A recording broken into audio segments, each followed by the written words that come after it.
में राणा साहब से गुफ्तगू करेंगे। राणा साहब, ये इस वक्त जो सूरत हाल है वो ये है कि पेट्रोल की जो कीमत है इस हवाले से ग्रेजुअली पैनिक सेट इन करना शुरू हो गया है और जो ये पेट्रोल एसोसिएशन है उन्होंने आज प्रेस कॉन्फ्रेंस करके कहा कि हुकूमत ने अब पीछे से पेट्रोल रोक लिया है। क्या हकीकत है इसमें? देखिए, सबसे पहले तो ये क्लैरिटी होनी चाहिए कि हमारे पास इनफ रिजर्व्स हैं। 25 से 28 दिन के रिजर्व्स हुकूमत के पास मौजूद हैं। नंबर एक, कोई शॉर्टेज नहीं है। जो स्टॉक है पाकिस्तान के पास वो मार्च के महीने के लिए काफ़ी है और आगे सप्लाई को भी हुकूमत इंश्योर कर रही है। अब इशू ये है कि देखें, ये कीमतें रिवाइज होती थी, फोर्टनाइटली होती थी, महीने में 2 दफ़ा होती थी। अब आज प्राइम मिनिस्टर ने इसको गो हेड दे दिया है कि इसको वीकली कर लिया जाए। अब वीकली रिवाइज होंगी और इसका मकसद इस फैसले का यही है कि ये जो होर्डिंग का एलिमेंट है ये ना हो। अब इसको समझने के लिए, इसको बेसिक सिंपल वर्ड्स में समझाने के लिए ये है कि मिसाल के तौर पे अगर 8 तारीख को कीमतें बढ़नी है, क्योंकि क्रूड ऑयल तो बढ़ रहा है और $90 पे ब्रेंट जो है वो चला गया है और ये एक बड़ी मैसिव राइज है क्योंकि पोर्ट ऑफ होर्मुज़ जो है वो रुका हुआ है स्टेट ऑफ, और वहाँ उसकी वजह से ये एक पैनिक क्रिएट हो रही है। लेकिन अब हमारे पास रिजर्व्स मौजूद हैं। अब 15 को अगर या 8 तारीख को अगर कीमतें बढ़नी है तो जिसके पास जितना स्टॉक है उसको उतना प्रॉफिट मिल जाएगा। तो हुकूमत ने ये किया है कि OMCs को कहा है कि आप जो एक इनकी रूटीन रही है पेट्रोल पंप्स की, उसके मुताबिक, उनकी एवरेजेस के मुताबिक इनको आप पेट्रोल इशू करें, डीजल इशू करें, ताकि होर्डिंग ना हो। वरना होता ये कि हर एक की कोशिश होती है, जब पता होती है कीमतें बढ़ने वाली हैं किसी दिन को, तो ज्यादा से ज्यादा हम तेल जो है वो खरीद लें ताकि हमें ज्यादा से ज्यादा मुनाफा हो।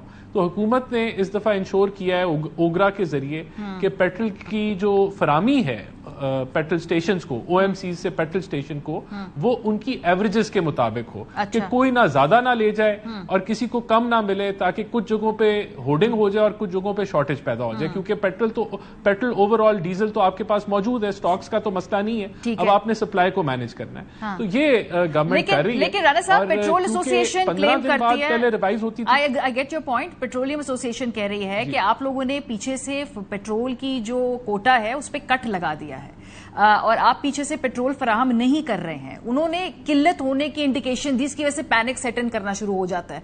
तो ये इसकी क्या हकीकत है? क्या आपने पीछे से पेट्रोल की जो कोटा है उसको कम किया है? क्या उस पर कट लगाया है? नहीं, मैं आपको वही एक्सप्लेन कर रहा हूं। कोई कट नहीं लगा। कोई जो है, जो कोटा की बात कर रहे हैं वो यही है कि जिस तरह पेट्रोल स्टेशंस को तेल मिल रहा था उनकी कंजम्पशन के मुताबिक, उनकी 8 माह की एवरेज जो जिस तरह से वो ले रहे थे उसकी मुताबिकत के साथ उनको सप्लाईज मिलेंगी।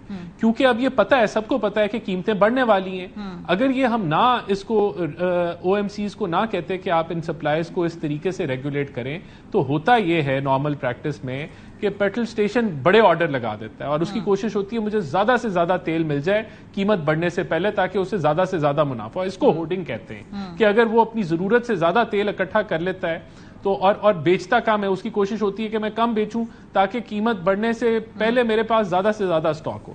तो इस चीज को हुकूमत मॉनिटर कर रही है। हमने ये किया है कि होर्डिंग ना हो। नंबर एक, हमने प्रोविंसेस को भी कहा है कि क्रैकडाउन किया जाए अगर होर्डिंग होती है, क्योंकि सप्लाई मौजूद है और हम ये इंश्योर कर रहे हैं कि कोई पेट्रोल पंप जो उसकी कंजम्पशन रही है एवरेज पिछले 8 महीने में, जिस तरह से सबको पता होता है कि इस पेट्रोल स्टेशन की 15,000 लीटर की सेल है, 18,000 लीटर की सेल है, OMCs को पता होता है, तो उसके मुताबिक उनको सप्लाई दी जाए उनकी एवरेजेस के मुताबिक।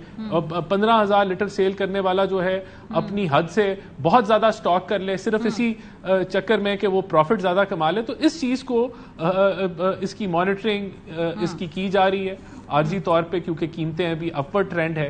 तो ये हो रहा है, कोई शॉर्टेज नहीं है और इससे ये होगा कि कहीं भी शॉर्टेज नहीं आएगी। ठीक है, सभी साहब, आप ही गुफ्तगू